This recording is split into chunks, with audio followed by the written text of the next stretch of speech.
한 주간의 경제 이슈를 알아보는 시간, 편재 기자의 경제톡톡입니다. 안녕하세요, 기자님. 네, 안녕하세요. 네, 반갑습니다.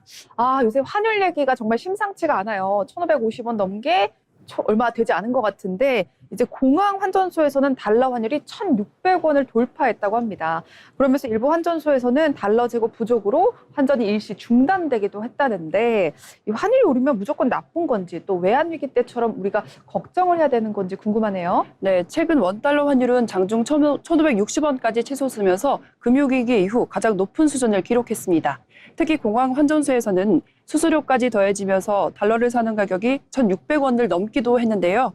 해외여행을 준비하는 사람들은 같은 항공권과 호텔을 예약해도 더 많은 돈이 들게 됐고 해외 직구 부담도 커지게 됐습니다.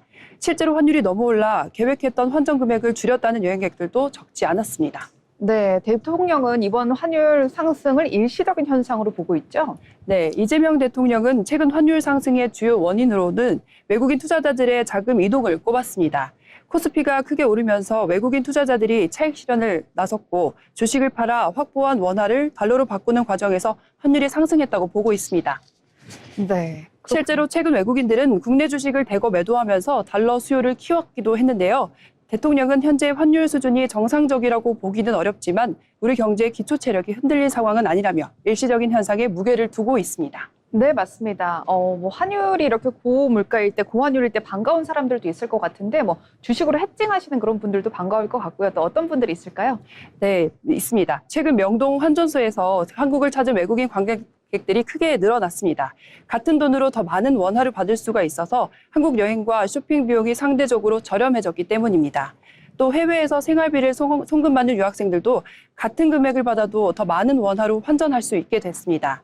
수출 비중이 높은 자동차와 반도체 기업들 역시 단기적으로 환율 상승의 수혜를 볼 수 있다고 보고 있습니다.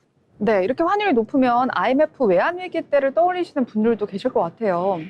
네, 실제로 고환율 외환위기를 경험한 세대에게는 위기의 신호처럼 느껴질 수 있습니다.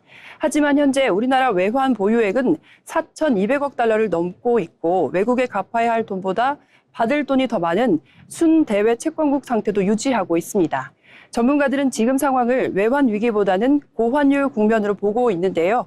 다만 환율이 높은 수준에서 오래 지속될 경우 원유와 식품 원재료 수입 비용이 늘어나 물가 부담으로 이어질 수 있다는 점은 우려되는 부분입니다. 네, 결국에 환율이 높은 것 자체보다도 고환율이 장기화되는 것이 더 우려스러운 부분이겠네요. 네, 전문가들은 현재 우리 경제의 기초 체력은 과거보다 훨씬 강해졌지만 이렇게 고환율이 장기화될 경우 국민들이 체감하는 물가 부담은 더 커질 수가 있다며 외국인 자금 흐름과 국제 정세를 계속 지켜봐야 한다고 조언하고 있습니다. 네, 계속해서 6.3 지방선거 이슈로 넘어가 보도록 하겠습니다. 이번 선거에 투표용지 부족 사태로 둘러싼 논란이 확산되고 있는데요. 특히 눈에 띄는 것은 2030 세대의 반응입니다. 일부 지역에서는 재선거를 요구하는 그런 목소리까지 나오고 있는데 전문가들은 이게 단순한 선거 행정 논란을 넘어서 청년 세대의 어떤 공정성과 기회에 대한 인식이 드러난 사건이다. 이렇게 해석하고 있어요. 네, 그렇습니다.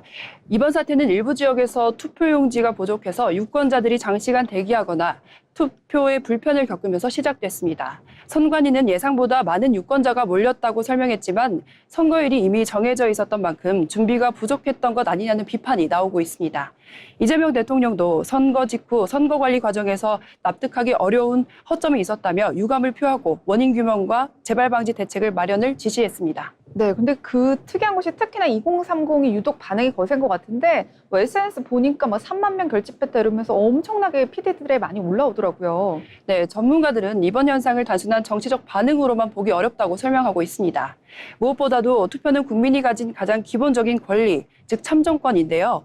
2030 세대는 입시와 취업, 부동산 시장을 거치며 공정한 절차와 기회에 민감한 세대로 평가받고 있습니다. 그런 만큼 투표 과정에서 발생한 혼란 역시 단순한 행정 실수가 아니라 당연히 보장받아야 할 권리가 제대로 행사되지 못한 문제로 받아들였다는 분석입니다. 네, 청년층의 경제적 현실이 사실 이번 현상을 이해하는 배경이다 이런 이야기도 있습니다. 네, 맞습니다. 실제로 청년층의 경제 상황은 녹록지 않습니다. 청년 고용률은 2년 넘게 하락세를 보이고 있고 39세 이하 가구주의 소득은 감소한 반면 주거비 부담은 크게 늘었습니다. 또 과거처럼 취업 후 저축과 대출을 통한 자산 형성을 형성하는 경로도 점점 어려워지고 있다는 지적이 나오고 있습니다. 전문가들은 이런 상황에서 청년층의 공정성과 제도 신뢰 문제에 더욱 민감하게 반응하고 있다고 설명하고 있습니다. 네, 그렇군요. 결국 이번 사태가 남긴 어떤 의미 짚어주시죠. 네, 전문가들은 이번 논란이 단순히 투표용지 부족 문제를 넘어 청년 세대가 무엇을 중요하게 생각하는지 보여준 사건이라고 평가하고 있습니다. 공정한 기회와 절차, 그리고 제도에 대한 신뢰인데요. 경제 역시 신뢰를 기반으로 움직이는 만큼 청년들이 미래를 설계할 수 있는 일자리와 주거, 자산 형성 환경을 만드는 것이 가장 중요한 과제로 떠오르고 있습니다. 네, 계속해서 공항과 관련된 이슈로 넘어가 보도록 하겠습니다. 이 공항이라고 하면 우리가 비행기가 뜨고 내리는 곳 이렇게 단순하게 생각하기 쉬운데요. 그런데 인천공항이 이번에는 AI 산업기지로 변신을 준비하고 있다고 합니다. 이 공항과 AI 연결관계 설명해 주시죠. 네, 인천국제공항공사는 올해 초 공항 AI 혁신허브 개발 사업을 본격화했습니다. 총 투자 규모는 약 6천억 원의 규모인데요.